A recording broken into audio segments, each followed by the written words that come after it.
Let's see where it goes. But Bretton Woods deal or agreement that happened in that period is quite similar with what is happening today with Genius Act. Today, we dive in deep to discuss what actually it is, how it affects the United States market, and maybe what is influence that it brings to the market for upcoming years.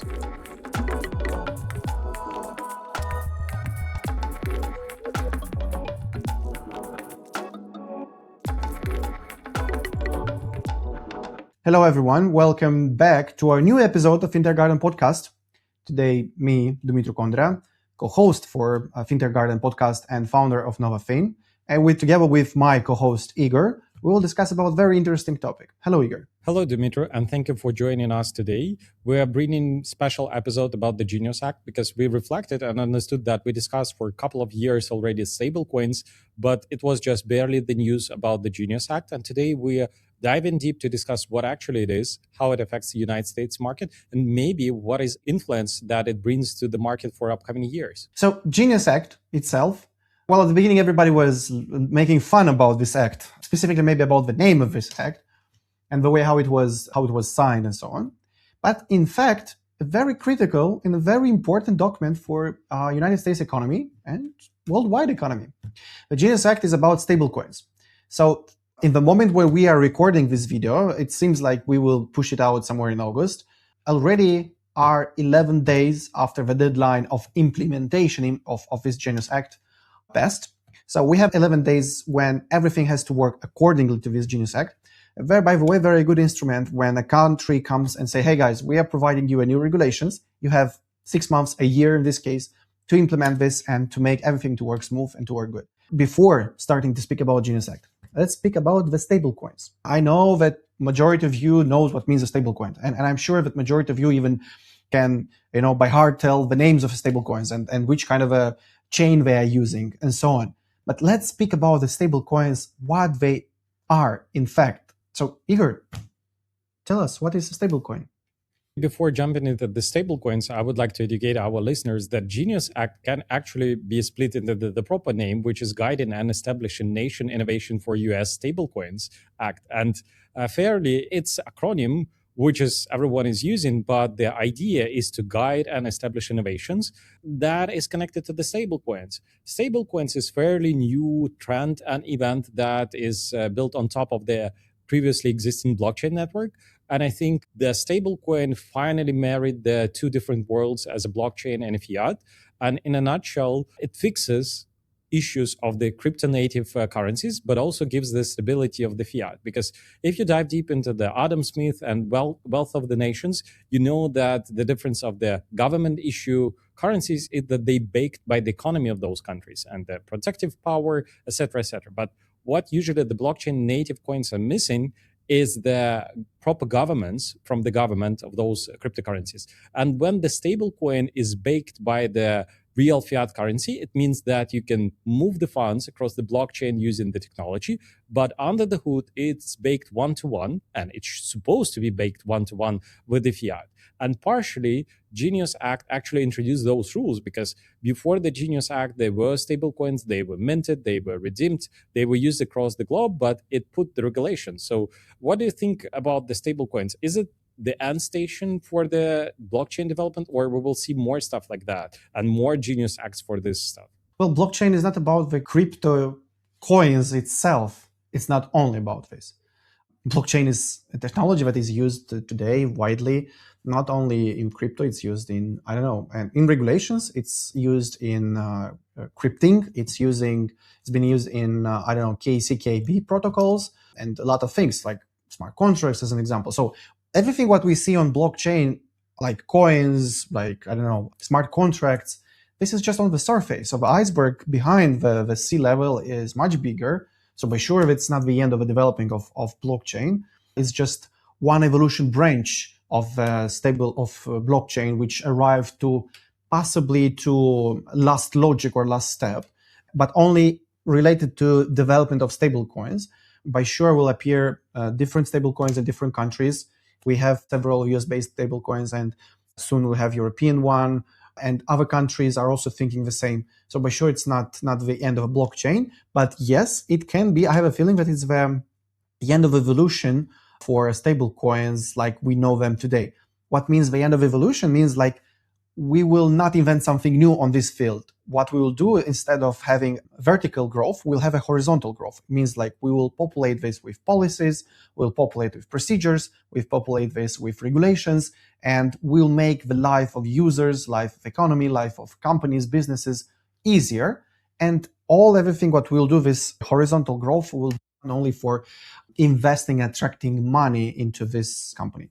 The Genius Act itself, very simple by the concept. You want to mint a United States dollar stablecoin, you have to put something in Treasury. Before this act also applied, but we didn't saw any kind of strict regulations like who will check the Treasury, who will do the audits, the checks, and so on. So everything was like under the trust me regulation. Now you have to put the dollar on the table if you want to mint a coin. You have strict rules regarding how the Federal Reserve, how OCC, how other institutions in the United States will control you. You cannot just take and mint a US dollar if you are not a company who is registered in the system. So, because it's looking quite strange when, for example, a company who has no American roots can mint a United States dollar. So under the logic of sovereignty, under the logic of make America great again or America first and so on, they just implemented very strict rules, and by the way, very good one. Of course, for majority of population, it was like, hey, we want to control this. We want to bring more money in the country. We want to make our country richer. But in fact, it was a horizontal growth for this topic.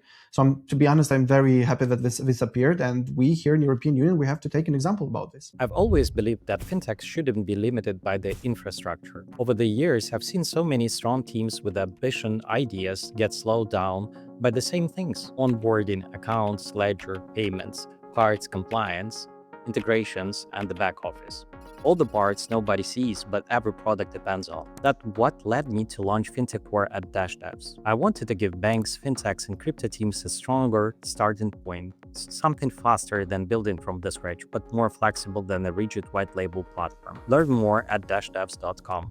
I think it can be wrapped up into the really simple explanation what ACT effectively says. So it says a company may issue a US payment stablecoin only when it's licensed, supervised, fully backed by safe assets, redeemable, transparent, and compliant with AML and sanctions rules. So it's pretty simple explanation, but it gives the power for the company to know in advance what rules are going to be used. And coming back to the baked at least one-to-one, it's not just to US dollars. So the rules are effectively saying that it should be baked to US dollars and Federal Reserve balances, demand deposits at insured bank, US Treasury securities with the remaining maturity of no more than 93 days, certain overnight Treasury-baked repo transactions, qualifying government money market funds, and approved similarly liquid government assets. So it kind of gives really diverse ability to bake those stablecoins. It means that the process of minting, redeeming, and actually moving is under the control of the US government by imposing the AML and sanction-list transaction checks and everything. So I think that's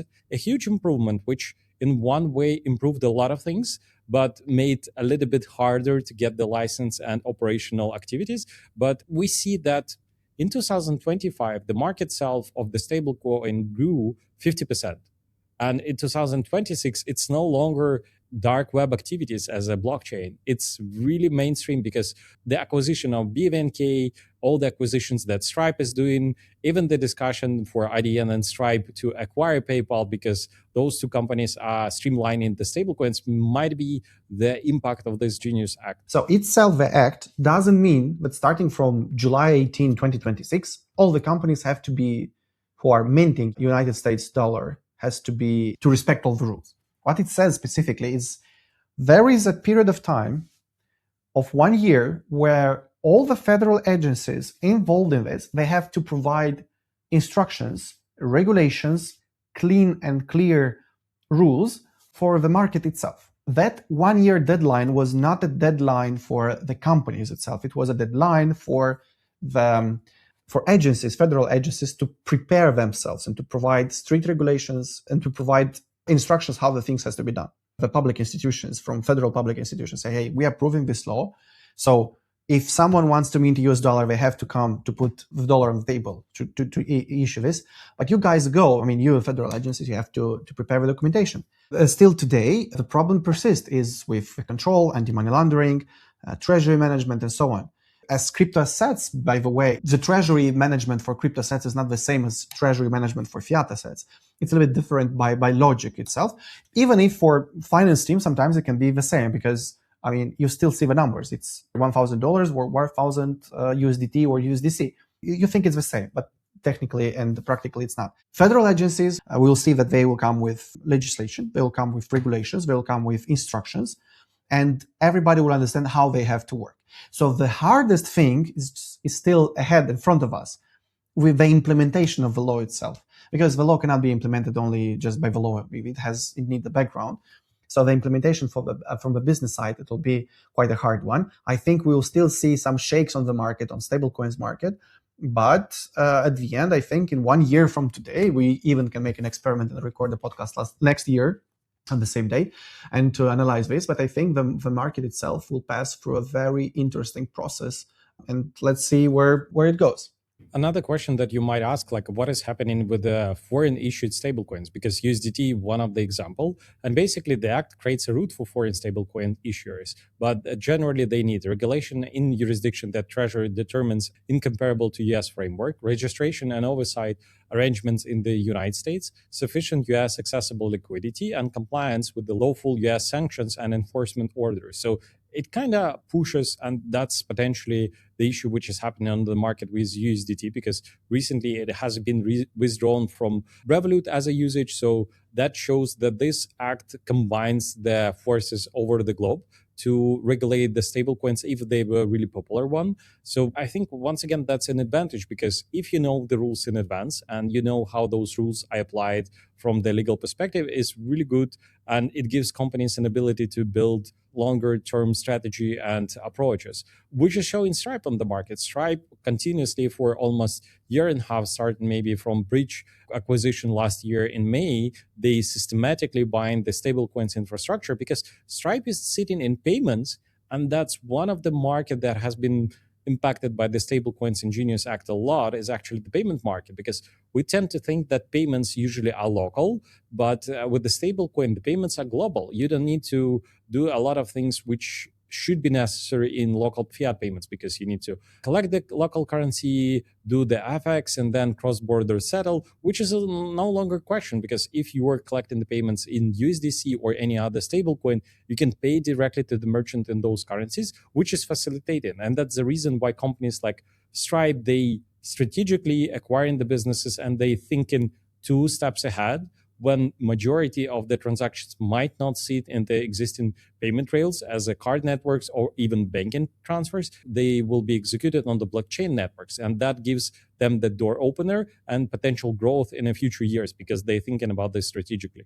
The companies are not staying and waiting when the regulation appears and so on. They just move.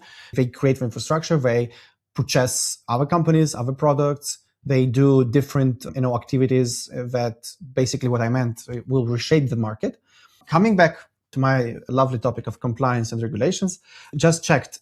Still today, there is no published document from all the federal agencies. I think there are 5 or 6 federal agencies who they have to provide all those rules. Nothing is published. They came together with common statements saying, hey, we still need time till August 21st. So 1 year passed. Yeah, but by sure we have the last weeks of writing those rules and everything will be implemented. And after that, we'll have 120 days. I mean, United States companies will have 120 days to adopt those rules and to implement them.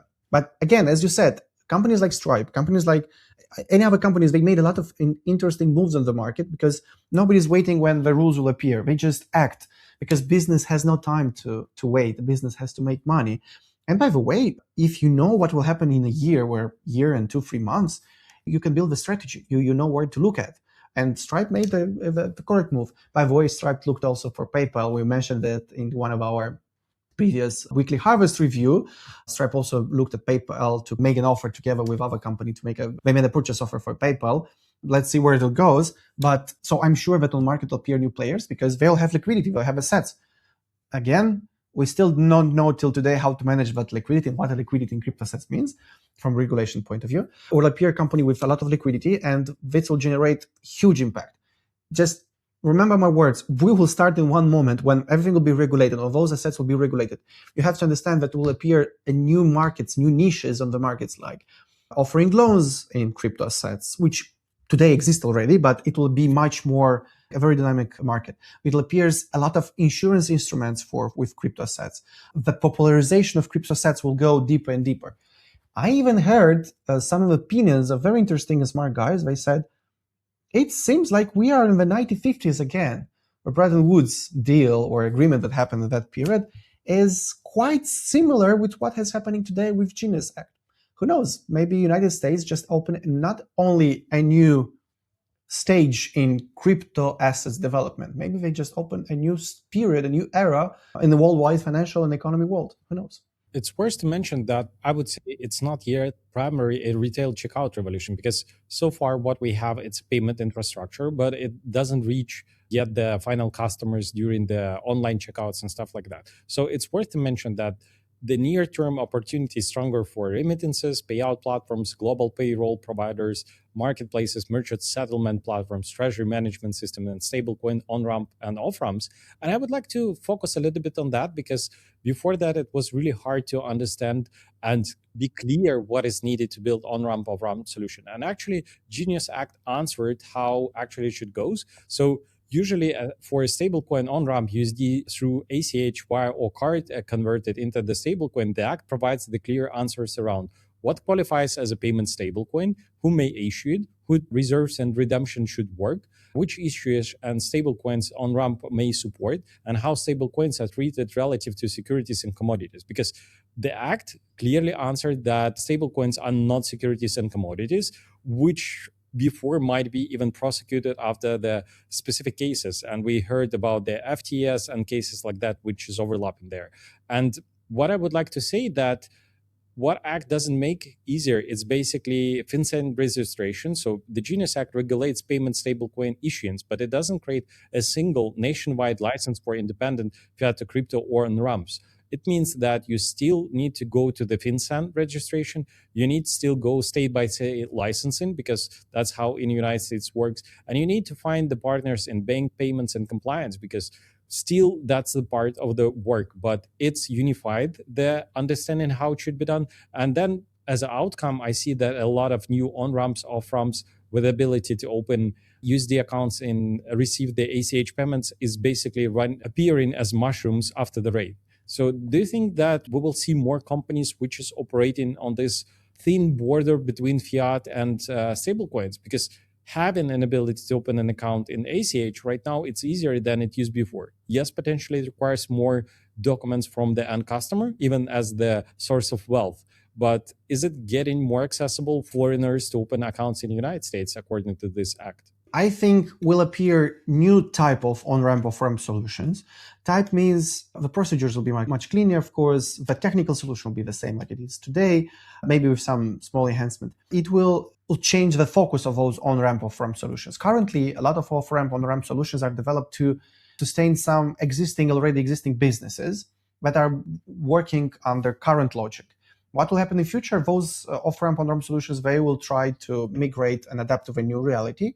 Possibly will appear new solutions because on mass market, to a simple person who's living, in a village somewhere in the United States, will be entrepreneurs who like to deliver such kind of assets to those people, to those niches. So by sure it will appear.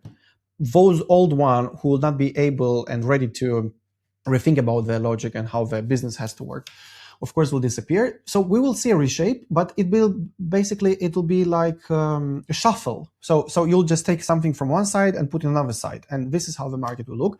Plus, the big players, the big sharks like Stripe and other companies, they will start to make offers to smaller companies to embed those solutions into their existing infrastructure and ecosystems to provide new value streams of income and profit for their companies. So by sure, it will be a reshaping of the market. Not sure it will look like we'll lose a lot of players. Yes, will disappear some of the companies, but another new solutions for off-ramp, on-ramp will appear by sure. Mostly because some United States itself, under the federal law, they'll develop some local state regulations that someone will be more open to some, stablecoins companies off-ramp, on-ramp solution. Some of them will be more strict. So yeah, we will see this kind of immigration on this side. And let's take an example of on-ramping 1,000 United States dollars into the wallet, because it's kind of practical task. Like, you can go to different applications right now as MetaMask wallet and other systems.